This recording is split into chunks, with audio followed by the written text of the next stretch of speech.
যুদ্ধবন্ধে একটি সমঝোতা স্মারক স্বাক্ষরের জন্য যুক্তরাষ্ট্রের সঙ্গে বার্তা বিনিময় অব্যাহত রয়েছে বলে জানিয়েছেন ইরানের পররাষ্ট্র মন্ত্রণালয়ের মুখপাত্র ইসমাইল বাঘাই। এক বিবৃতিতে তিনি জানান, চুক্তির বিষয়ে সমঝোতা এখনও চূড়ান্ত হয়নি। ইসমাইল বাঘাই বলেন, কোনো হুমকির মুখে নয়, ইরান সিদ্ধান্ত নেবে তার জনগণের স্বার্থ ও অধিকারের ভিত্তিতে। এদিকে ইরান যুদ্ধ বন্ধ ও যুদ্ধবিরতির সময় বাড়াতে সমঝোতা স্মারক স্বাক্ষরের বিষয়ে হোয়াইট হাউসের শীর্ষ পর্যায়ের সহযোগীদের নিয়ে বৈঠক করেছেন প্রেসিডেন্ট ডোনাল্ড ট্রাম্প। তবে কোনো সিদ্ধান্ত ছাড়াই বৈঠক শেষ হয়েছে বলে জানিয়েছে বিভিন্ন আন্তর্জাতিক গণমাধ্যম। বৈঠক শেষে যুক্তরাষ্ট্রের এক জ্যেষ্ঠ প্রশাসনিক কর্মকর্তা জানান, সমঝোতার সম্ভাবনা এখনও রয়েছে, তবে ইরানের জব্দ করা অর্থ ছাড় সহ কয়েকটি গুরুত্বপূর্ণ বিষয়ে আরও আলোচনা প্রয়োজন।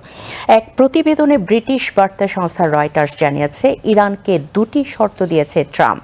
প্রথম শর্তটি হল, ইরানকে হরমুজ প্রণালীর উপর থেকে তার নিয়ন্ত্রণ সম্পূর্ণভাবে তুলে নিতে হবে, আর দ্বিতীয়টি, পারমাণবিক অস্ত্র তৈরির সক্ষমতা ধ্বংস করতে হবে।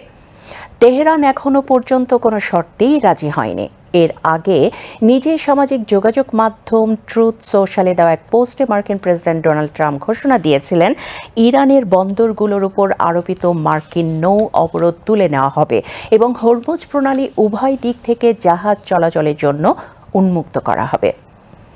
এদিকে একটি স্থায়ী শান্তি চুক্তির লক্ষ্যে যুদ্ধবিরতি ও সমঝোতা স্মারকের বিষয়ে ওয়াশিংটনে যুক্তরাষ্ট্রের পররাষ্ট্রমন্ত্রী মার্কো রুবিও এর সঙ্গে বৈঠক করেছেন পাকিস্তানের উপপ্রধানমন্ত্রী ও পররাষ্ট্রমন্ত্রী মোহাম্মদ ইসহাক দার। বিস্তারিত কিছু জানানো না হলেও আঞ্চলিক শান্তি, নিরাপত্তা ও সমৃদ্ধি নিয়ে বৈঠকে আলোচনা হয়েছে বলে পাকিস্তানের পক্ষ থেকে এক বিবৃতিতে জানানো হয়েছে। অন্যদিকে ইরানের সঙ্গে চুক্তি না হলে যুক্তরাষ্ট্র আবারও দেশটিতে সামরিক হামলা শুরু করতে প্রস্তুত আছে বলে হুঁশিয়ার করেছেন মার্কিন প্রতিরক্ষা মন্ত্রী পিট হেগসেথ।